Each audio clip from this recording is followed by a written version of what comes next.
Mes chers collègues, vous le savez, nous le savons tous, le gouvernement, ou plutôt tous les gouvernements successifs, nous impose et impose surtout à tous les bénéficiaires du RSA une réforme honteuse imposant de 15 à 20 heures d'activité par semaine pour que leur allocation ne soit pas suspendue. C'est un chantage à la survie économique, un chantage et une atteinte à la dignité aggravé par les contrôles des allocataires vécus souvent comme des humiliations.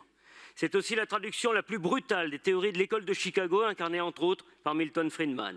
Ce chantage a d'ailleurs été dénoncé par toutes les organisations syndicales, malheureusement en vain, en tout cas pour l'instant. Mais cette réforme, selon un article du Parisien du 6 février dernier, pourrait également s'appliquer à tous les demandeurs d'emploi, y compris ceux qui ne sont pas allocataires du RSA.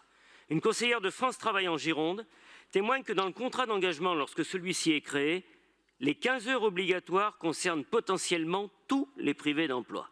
Dès lors, tous les demandeurs d'emploi sont susceptibles d'être appelés en renfort pour pallier des manques d'effectifs dans des mairies et des collectivités qui subissent par ailleurs des coupes budgétaires. C'est donc une activité qui n'est pas réalisée en vue d'une réinsertion future avec un contrat de travail ou une formation, mais conçue dans l'unique but de justifier le versement d'une allocation. Une preuve de plus, s'il en fallait une, qu'il s'agit là de l'armée de réserve évoquée il y a bien longtemps par Karl Marx. La ville a d'ores et déjà contractualisé avec l'État en octobre 2024 pour bâtir France Travail. Les communistes sont et seront toujours aux côtés de la ville, solidaires mais exigeants quant aux conditions de la mise en place de cette contre-réforme.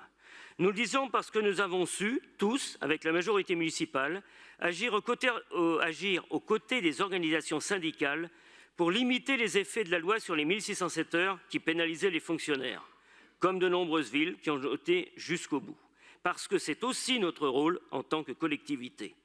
Nous devrions résister avec plus de force encore concernant cette nouvelle régression sociale, au risque de prendre l'habitude de tout céder aux gouvernements libéraux successifs. Car cette régression s'inscrit dans une loi mal nommée pour le plein emploi, alors qu'elle vient plutôt réinstituer la corvée en invoquant cyniquement un travail d'intérêt général. C'est l'héritage de 8 ans de libéralisme débrité, 8 années qui avaient déjà permis de favoriser le travail à la tâche avec la promotion de l'auto-entrepreneuriat au détriment du salariat. Nous nous abstiendrons donc sur le contrat de projet permettant la mise en place de cette régression sociale terrible et nous appelons la ville à peser de tout son poids pour mener un rapport de force avec l'État. Nous l'avons fait, nous avons su le faire tous ensemble, la majorité, pour les 1607 heures. Nous l'avons fait pour la loi immigration. Nous devons le faire contre toutes les lois injustes. Et nous ne doutons pas que nous le ferons. Je vous remercie.